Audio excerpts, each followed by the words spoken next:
Hello, you wonderful people, and welcome to another episode of Not Too Comic Book. This being a show where we talk about TV shows that are adaptations of comic books. For today's episode, I'm going to talk about the latest episode of Pennyworth. A lot of really interesting things went down in this episode, so let's break it down. Well, first and foremost, we have the whole situation with Alfie. Obviously, he gets brought in by VIDS for a job because this is about a country, Kapoor, which is kind of getting its independence. Well, it already had its independence for a while, but now there's also kind of like a division in the country because the president and one of the other leaders, her name is Zara, are kind of like have different approaches to things. And she wants, because especially with the summit around the corner, she's trying to use this as an opportunity to, because the president doesn't like her approach to things.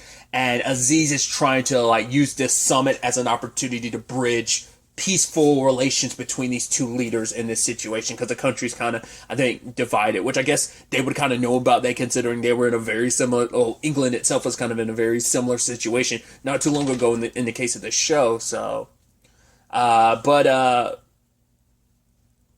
communications and stuff broke down, and Zahara, there's an attempted assassination. I do love that when one of the people that like stroll up, I thought that was interesting because they're wearing masks and stuff. I was like, are these really the assassins? But one of them ends up being, and it's like, oh, for fuck's sake, it's Gary. Hey there, Alfie. It's like, what are you doing? He's like, oh, come on, Alfie. You know, it's just a job. Sorry, because he's like, this is my pub, by the way. It's like, I know, but it's just a job. And it's like, how's your mom? It's like, she's doing okay. The arthritis is kicking up. I'm like. So it's like, all right, let's kill these guys. It's like, no, come on. They're just doing a job. They should be able to get away with no consequences, but they're just doing a job. Alfie knows better than anyone. I mean, he's literally in the exact same boat, has also been in the same boat as well. So it's like, no. I'm not going to like bust you too much for it. But the whole thing was a setup for Zahar because she knew, like, I figured as much because they made such a point of, like, her main security guy was like, it's going to end up being him, isn't it? It's like, yeah, the people closest to you end up being the traitors. But for him, it's like, the guy win. He betrayed her because it's like, our beliefs doesn't put food on the table for my family. Like, I need to be able to take care of my family, and your beliefs aren't enough to do that. And it's like the one who set up this assassination attempt on her life was the president of the country. So what that means going forward for that country, that's definitely going to be interesting. But it does set up this interesting conversation between Zahara and Alfie, where it is this thing of, right, every man has their price. She's like, but I didn't have my price. My dad didn't either. And it is the thing of, Alfred has shown time and time again that it's like, right, I will have a price. He has also shown that he does have a conscience, that he does decide, like, right, he's had opportunities to, like, make a killing and bounce, but he's chosen, like, I mean, especially last season, he had the opportunity to leave, but he decided to stay and fight regardless. It's like, he's like he used the whole situation with Thomas. He's like, yeah, I broke someone out of the tower. I did that part. I was supposed to put them on the plane. I didn't. It's like, why not? He's like, just because I didn't. I chose not to. He's like, honestly, most decisions in life, he's like, are pretty, like, the reasoning why you do most things you do is pretty simple. He just chose not to. I think the disappointed look in his mom's eyes and her saying Alfie, and he's just kind of like, okay. Like, his mom's conscience, it's already there. He knows what to do. He understands everything that's going on, especially because Thomas and Martha are friends, so it's like, of his, so it's like, all right. I won't, like, force Thomas to get on the, but it's like, yeah, it's just, at the end of the day, he's like, I have my code. He's like, yes, my morals are for rent, but not to be fully sold. He's like, at the end of the day, it comes down to how much you could live with what you've done, And like, when you look at yourself in the mirror, and she's like, well, what do you see when you look at yourself in the mirror? He's like, I see a guy who turned down $1 million. So it's like, yeah, it's been a month and it's still a super sore spot for him. Because it's like, yeah, it's $1 million. That's, that's a good, I mean, it's not completely life-changing money, but it's a good enough amount. I mean, also, once again, we got to count the fact is it's the 70s too. So that million get you a lot further back than it would here. I mean, once again, it's not completely life-changing money, but it puts you in the right direction of that, heading in that direction. So, But Zahara admits that she's not here just for the summit. She's here for her dad because apparently he got assassinated. But the problem is, it's like, well, I think he's actually alive. And that's actually interesting too because like obviously they have a whole conversation about fathers and stuff like that because she was going to be a doctor until she found out her father was assassinated, and then she took over like his fight, which Alfie was kind of on the opposite end of his father. He's like, yeah, my dad tried to kill the queen and overthrow the government. It's like, wait, I remember the assassination attempt before the Civil War and the queen. That was your dad? It's like, yeah, I mean, the man had convictions. I'll give him that. And it's like, I even had to shoot him. It's like, wait, you shot your own dad? And he's like, I couldn't let all those people die. And that is, because I think for her, it's like she would probably like stand with her dad. So the fact is that, I mean, it put Alfie in a very complicated position because like there would have been a lot of people that would have died. And it's like, once again, Alfie has his morals that that he gets morally gray from time to time, especially when a paycheck's involved. But the fact is that he can do the right thing from time to time, and he wants to do the right thing from time to time. I think he wants to do the right thing all the time, and it helps when you're able to grease those palms a little bit, but still. But the moment she referenced, like, oh yeah, my dad was taken from Morocco like 10 years ago, and the moment like Alfie perched up, I was like, you're behind her dad's kidnapping, aren't you? It's like, oh, that's awkward. It's like, cool, you just slept with this dignitary, and it also turns out you kidnapped her father 10 years ago. So that's interesting.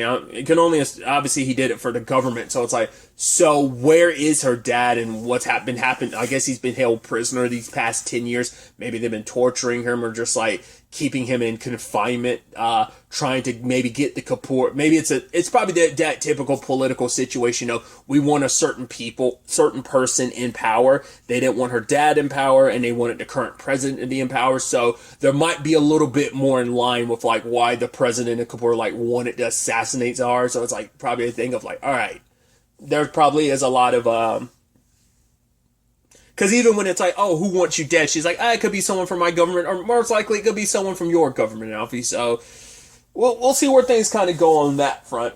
And since that kind of ties into the Dave Boy stuff, we'll talk about that. Dave Boy went to that art thing with Sally. He's been reading up on trying to understand art just for her sake. And it ended up being like this weird piece of just kind of like, right, the art was meant to be reality. It's like, I don't get art sometimes either. Like, it's like, you're like, okay, the blank canvases and people getting covered in paint. It's like, oh, like it's supposed to be representative of something. And I'm like, maybe if I got the whole thing, it would make sense. But since we only got sections of it, it kind of didn't.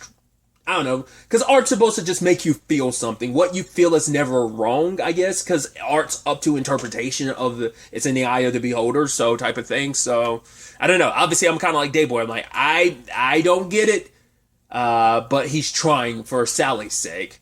And the moment she's offering him drugs, I'm like, why would you take any drugs, considering everything that went down with remember the CIA's drug? You remember everything that went down. You obviously, that's how that whole circumstance is how you met Sally in the first place. I'm like, I would be hesitant to take any drug going forward because of that. At least, but I guess it's like, probably doesn't think much of it. It's like, oh, that drug's probably dealt with now that whole chapter's closed. Even though it's closed, it's not closed. Well, obviously because Dr. Glub was taken by Mr. Fox, who's did not realize that our V for Vendetta was our artist person. And I was like, huh. And I guess it almost fits because there is some artistry to, almost like this theatrical artistry to him when it comes to all of this art stuff, but also what he's trying to do potentially. Because for him, it's about freedom, which I'm like, okay, I mean, that's what the whole V for Vendetta thing is about regardless. So it's like, I mean, once again, my understanding, having never read the graphic novel, I've only watched the movie years ago, and I've only seen it once. I don't even know if I've seen it all the way through. I remember the ending, but I don't know if I've seen I don't know if I remember every piece to that. But either way, because Dr. Glove's like whole thing is like, right, I don't like, the point is to like break down like the walls of someone's mind and make them more malleable, but you're supposed to give them structure. If you leave an unfettered mind in that state, God knows what could happen. But Fox is like, no, like the fact is all you'll see is anarchy and chaos. To me, I see freedom. I mean, I get, once again, that's very much like art. That's in the eyes of the beholder, because some people could see, while some see anarchy, some can see freedom. So I think that is going to be an interesting contrast. But it's like, well, what are you planning? And he's like, oh, you ultimately have to wait and see. But he only started with a few people, and obviously Sally and Dayboy ended up being like a couple, a happy few of that. So it's also interesting too, because who was also there? Patricia, because she always comes in like a storm. It's like, just as she comes in, she immediately leaves. So I was like, yeah, she randomly shows up. I'm like, yeah, that's interesting. You happen to show up like a month after your dad did. But then like Patricia's like, oh yeah, Dad said that you were acting kind of off or whatever. And yeah, you had Thomas be like, wait, what? He said I was off. Son of a bitch. For him, it's like, because it pissed him off, because it's like, that bastard has no right to say anything about me, considering everything that he was involved in, that he dragged me and my family in, because now it's like, Thomas will never, like, what he did to Martha, it's like, it's not an easy thing for them to move past. She's uneasy around him. She is scared of him, and he's trying to move forward. He's like, no, this is your fault. Like, he's like, I wasn't trying to choose my dad over you, but it's my father. And the fact is that you also lied to me. She's like, okay, here we go again. He's like, if you hadn't lied to me, if you were more honest, it's like, it doesn't change the fact is what his dad did. I mean, yes, it might have been Virginia, but it was still, you had your part to play in all of this, and you didn't warn your son about what was going on. In fact, you dragged him into this inadvertently. Like, you should have never put your son in a position to be in the middle of all of this. But talking to Patricia, you know, for him, it's like he doesn't know what to do. Because Patricia's kind of acting like it's nothing. I'm like, she's so laissez-faire about it. It's like, I mean, and I guess that kind of fits her to a T. It's like, oh, what Dad did was super not cool, but hey, you might have tried to kill Martha, but you didn't, and Martha's alive. And for Thomas, it's like, that's frustrating. It's like, why can't you understand, sis? Like, why can't you take this more seriously? I attempted to murder my wife, and she's kind of like, yeah, but yeah, she's still alive, so it all worked out in the end. And she's like, all right, I'll admit it. Dad's like super, super not cool. But even she's like, I guess for her, it's like, yeah, you know, Dad, I halfway listen to him, but also he never keeps an eye on me. I was never the one that he was ever going to pay attention to. You are. Because Thomas was always going to be, Thomas is the golden child. He's the golden boy. He's the one that's going to inherit Wayne Enterprises eventually and stuff like that. So he's always been kind of set up for success. Patricia's always kind of been like the very like free-spirited person that she is, kind of getting mixed up in the stuff that she's gotten mixed up in. I mean, let's not forget our introduction to them. You know, Thomas coming here to pick up his sister, kind of on one of her benders. But she was at the,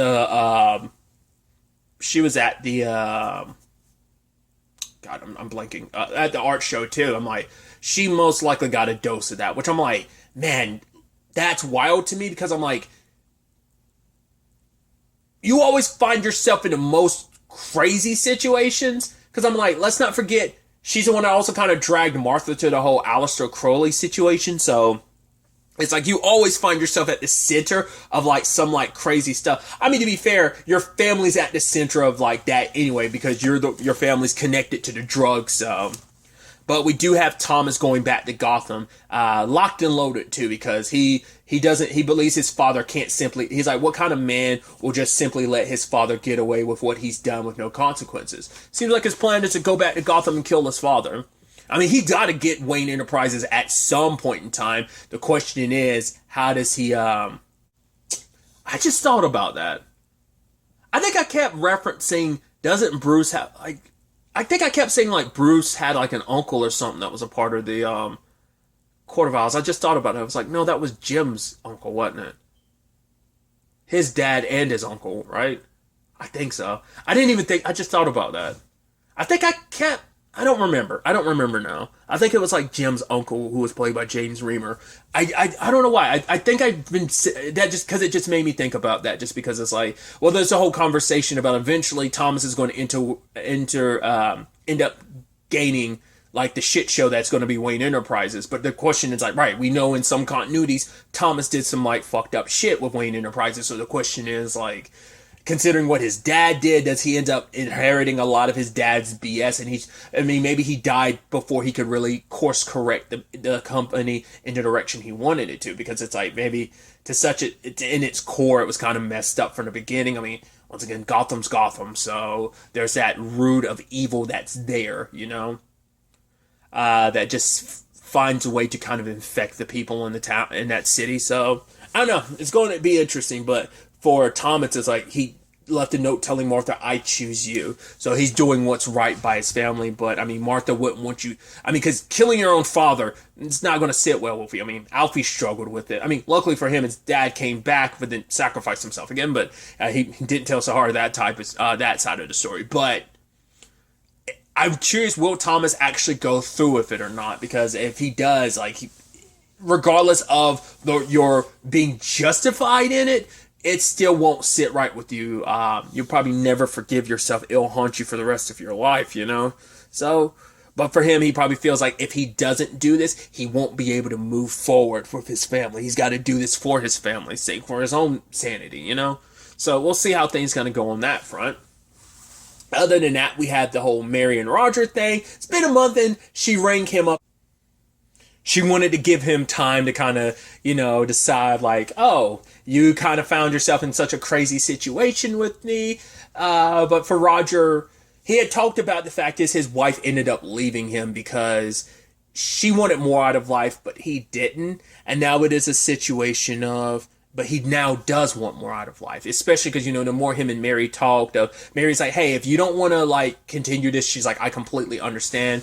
I've kind of like, my life kind of threw you a bit of a curveball, but but he's like, no, I do want to keep talking to you. And you hope things do work out for both their sakes, because Mary deserves to be happy, because there was a conversation of like, right, both of them still talk about their respective, like, it's like, right, she lost her hubby like obviously 5 years ago, and he lost his wife like a couple years ago, but he still kind of talks about it as like our flat instead of his flat. So hopefully we don't find out something debaucherous about Roger. Hopefully Roger's on the up and up, because obviously if he's not, obviously Alfie will kill him or threaten to kill him. But it's like, no, I hope he seems like a nice enough guy, but you're just like, oh, I'm scared, I'm worried. So, but everything seems on the up and up for now, and she seems happy, so that's nice.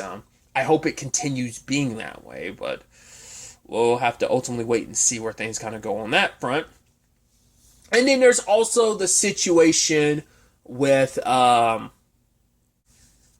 Bet finding her way to Miss Gaunt, because apparently she knows where Salt is, which I'm wondering, considering her relationship with Harwood, why wouldn't she want... But I guess it's like, Gaunt, either like she's a lot more mixed up in this than we think she is, and she kind of tricked Bet. I don't think that's the case, but who knows. But it could just simply be like, no, I don't want more death and destruction. And as I don't want you to continue down this path, Bet. Like, I've heard about all the other Ravens you went out and murdered and stuff like that. But yeah, like, Harwood meant something to you, so the fact is, I thought you would want John Salt dead, but I guess it's like, right, killing him is just going to be a domino effect, so it's going to draw more trouble, because maybe Gaunt knew that he, like, hadn't, like, aligned himself with some other people.